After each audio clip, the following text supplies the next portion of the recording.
We're going to take a look at Iceland's most popular cruise ports and show you the top sites to see and a lot of amazing places that you can explore on your own.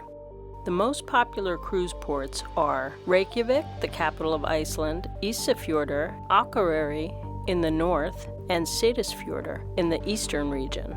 The cruise port in Reykjavik is a few miles east of the city center. They have a free shuttle that takes you to the city center on the waterfront. You can walk around and see some of the main attractions. There's a stainless steel sculpture of a Viking longship called the Sun Voyager on the waterfront, right near the Harpa Music Center. This beautiful glass building changes color when you view it at different angles. There are a few museums in the area where you can learn more about the Viking history. There are lots of shops and restaurants. You can walk up Rainbow Street to the largest cathedral in Iceland, called Hallgrímskirkja. Some Icelandic words that you see a lot are kirkja, which means church, and many places end in fell or foss. Fell means mountain, and foss means waterfalls. The church is free to enter.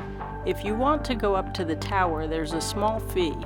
You can take the elevator to the top with incredible views of the city. The most popular excursions are the Blue Lagoon and the Golden Circle, but there's also a newer geothermal spa, Sky Lagoon, that's becoming more popular. It doesn't have the milky blue color, but they've created a beautiful spa with an infinity ocean view, a nice in-water bar, and they have a 7-step ritual to pamper yourself. The Blue Lagoon is a 45-minute drive away. You pass lava fields covered in moss. The active volcano that has erupted over the past few years is only a few kilometers away from the Blue Lagoon. They have seismic stations in place that are excellent at predicting eruptions, and they evacuate the area when necessary. When you arrive at the Blue Lagoon, they give you a wristband that you link to your credit card for purchases. The wristband opens and locks your locker. They have changing rooms and showers. Everyone must shower before going into the lagoon. They have conditioner to put in your hair and leave it in. Otherwise, you'll have tangled hair that you can't even put a comb through. The entry fee includes a silica mud mask and a drink. The geothermal seawater is rich in nutrients and is said to have healing properties. The temperature is about 98 degrees Fahrenheit. It's very soothing and relaxing. There's a lot of areas to explore: a waterfall, bridges, bar, mud mask kiosk, and there's seating along the edge in some areas. You can bring a GoPro or smartphone in the lagoon, but don't submerge them in the water. Also, don't wear eyeglasses or contacts because the silica can damage lenses. Back inside the building, they have a restaurant and a gift shop where you can buy skincare products. The Golden Circle is a route that loops around a few highways with a nice variety of natural and historic attractions near Reykjavik. Thingvellir National Park is on a tectonic plate boundary where North America and Europe are tearing away from each other at a rate of 2 centimeters, about an inch a year. This is the site of the world's oldest parliament, where laws were passed and enforced for 800 years. You can walk to Thingvellir Church, built in 1859. There's a row of cute houses next to it. It's a summer home to the Prime Minister of Iceland. Öxarfoss is a 44-foot waterfall surrounded by basalt rock formations. This beautiful spot has a dark history. In the 16th through 18th centuries, women convicted of adultery would face execution by drowning. This is also the area used during the witch trials. Most of the convicted were men, and they were burned at the stake here.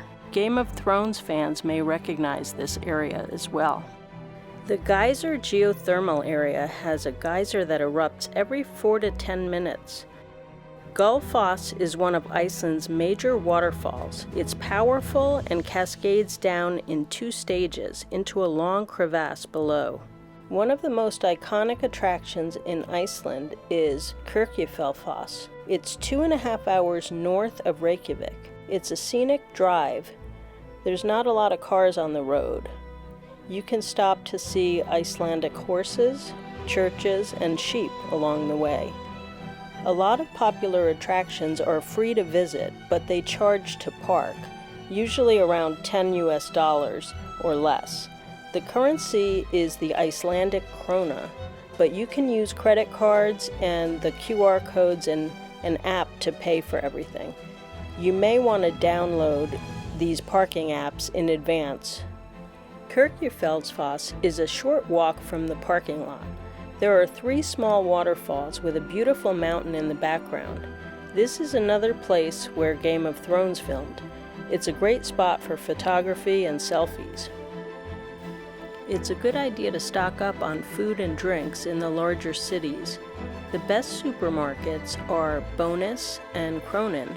They have a large variety and better prices. You can't purchase alcohol in the supermarkets. They do sell a beer with a very low alcohol content. If you want beer, wine, or other types of alcohol, you can go to a Vinbuden. The most spectacular scenery is in the south coast. The glacier lagoon has icebergs that break off the glacier and float out to sea past a black sand beach. It's unbelievably beautiful. It's a 5-hour drive from Reykjavik, but there are beautiful waterfall stops along the way that add a few more hours to the trip. Uridafoss is not as popular. The color of the water comes from the glacial silt.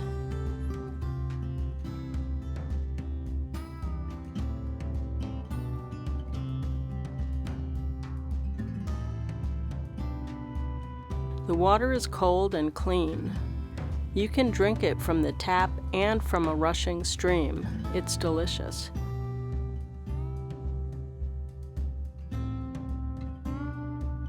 Seljalandsfoss is a unique waterfall. You can actually hike a circular trail that takes you into a wide cavern where you can view the waterfalls from underneath. It's pretty cool. You get wet from the mist, and the trail is muddy, so make sure you have rain gear and waterproof boots or hiking shoes. There's another huge waterfall just a half hour further. Skagafoss is about the same height, 200 feet, but is much more powerful. The mist travels so far, it's tough to take pictures without getting water on your lens. There are other sites along this drive, like an old plane wreck, and in Vik, a small town with a nice beach area with interesting rock formations. We booked a hotel near here so we could spend a whole day in Glacier Lagoon. The hotels are modern and clean. Vatnajökull Glacier is the largest glacier in Europe. If your cruise begins or ends in Iceland, you should definitely stay at least a few days to explore more of Iceland's amazing scenery. You can rent a car or take a Viator trip to see some breathtaking landscapes. We booked a Zodiac boat tour to explore the Glacier Lagoon. They provide rain gear to stay warm and dry. My name is Atli and this is Hörður, and we are your captains. The icebergs are large, so cool to see up close. We went really close to the glacier and saw seals napping and doing yoga on the floating icebergs. It's such an unbelievable place.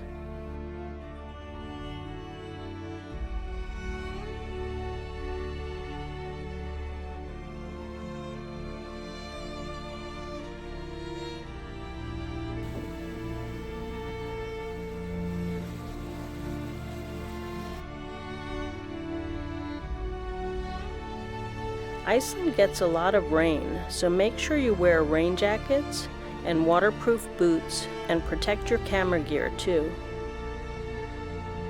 There's a black sand beach and some of the icebergs land on the beach. It looks like diamonds. You really have to experience this place for yourself. It's stunning.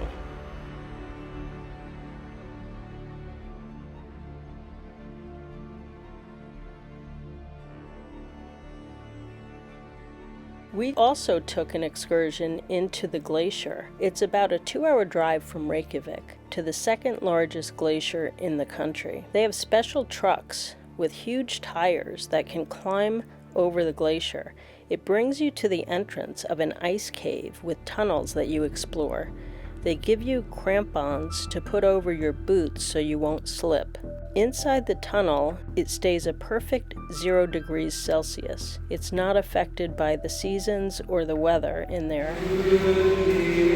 They have a church section and a bar. There were a few crevasses, and it was really an interesting experience. The cruise port in Isafjordur is 30 miles south of the Arctic Circle in the western fjords of Iceland. The city center is walkable to restaurants and shops in town. Icelandic food consists mainly of seafood, lamb, and root vegetables. There's a brewery, Dakenbruggas, that has beer tasting and pub food, a great place to visit right near the cruise port. The top excursions here are whale watching, a visit to Dynjandi, a series of waterfalls which is a 45-minute drive south,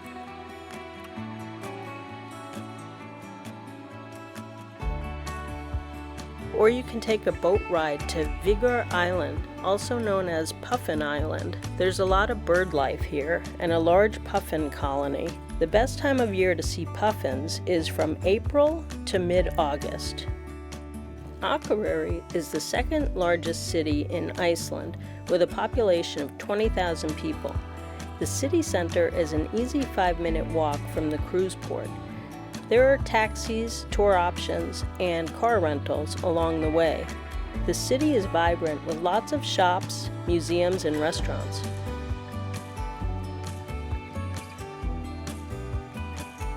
We stopped for coffee and pastries. The Akureyri Church is in the town center and it's free to enter. It has a 3,200 pipe organ and beautiful stained glass. The most popular excursions here are Godafoss waterfalls and the Mývatn geothermal area. Godafoss is about a half-hour drive from Akureyri. Godafoss means waterfall of the gods. It's 36 feet tall and 90 feet wide. Beautiful blue horseshoe-shaped falls with trails on both sides.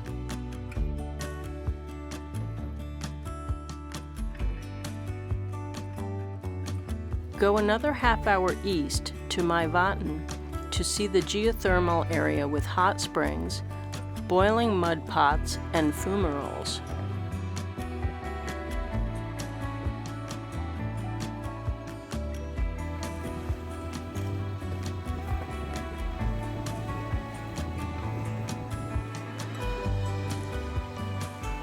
You can hike up a volcanic crater that was formed 2,800 years ago after an eruption.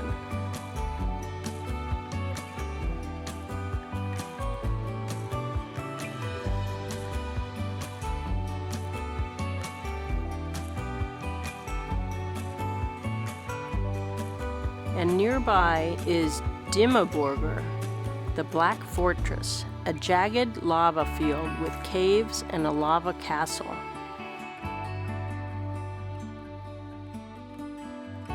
Seydisfjordur is a cruise port in eastern Iceland. It's a very small town with a population of 750 people.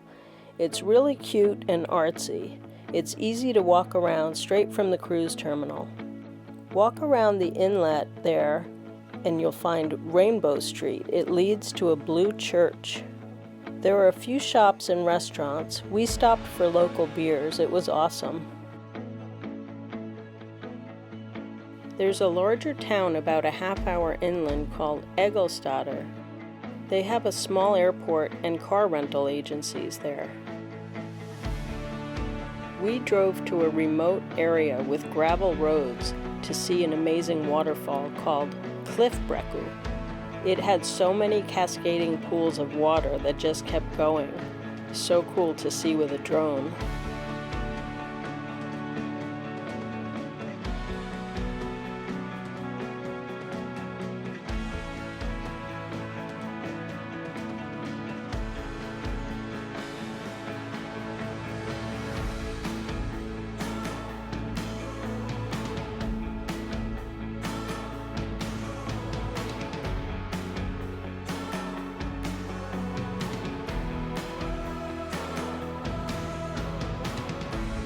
Iceland is known for northern lights. You won't be able to see them May through mid-August because there's too much daylight, but it is possible to see them in late August through April.